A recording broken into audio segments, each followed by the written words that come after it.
በገዛ ቤቱ መኖር አይችልም እንዴ? አቤት ድምፁ እየበጠበጠኝ ነው እኮ። ስለዚህ ዝጋዋ። አንቺ ራሱ ለምን አትዘጊ? አንተ ዝግት በልዛው። በይ ጀልኛውን አትበጥጪ። ኧረ እባክህ እንተያያለን። ኧረ ራስሽ ሰርበኝ።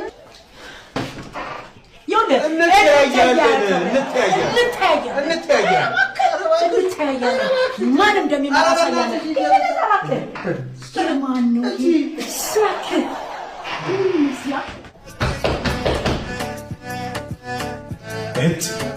አሁን ሴትዮዋ ላርፋለች።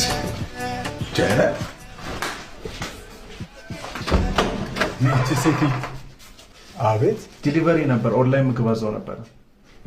እኔ አይ ተሳስተሃል። ኧረ አልተሳሳትኩም። በሎኬሽኑ ነው የመጣሁት።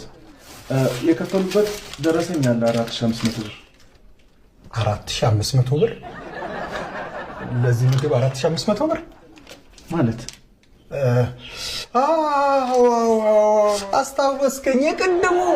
ቅድም ያዘዝኩት ነው። እኔ እኮ ትንሽ ስትቆይብኝ ጊዜ በላ። ትንሽ መንገድ ዝግ ስለነበረ ነው የዘገየ ነው። በዛ ላይ ያዘዙት ምግብ ትንሽ ለየት ያለ አሰራር ስለሚፈልግ ጊዜ ወስዷል። እኔ የምልህ 4500 ብሩን በካሽ ሰተኸኝ ይህን ነገር መመለስ አይቻልም?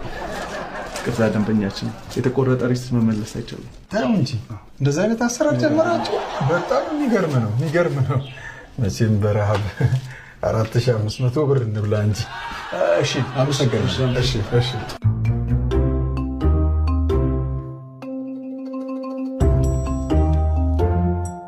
ምንም የደረሰኝ ምግብ የለም እያልኩሽ እኮ ነው።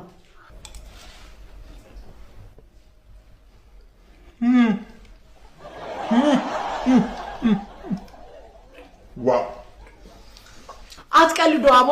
የት ብለሽ ነው መጀመሪያ ደረጃ የላክሽው? ይቅርታ ደንበኛችን፣ የላኩልን ሎኬሽኑ የሚጠቁመው 15 ላይ ነበር። እኔ እኮ ቁጥር 16 ነኝ። Why not I live this country? I don't know.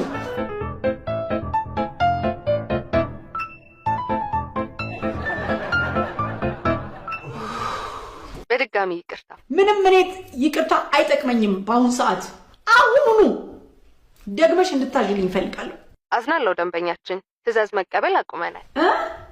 Oh my God. What can I do? What I say? This lady. I don't know.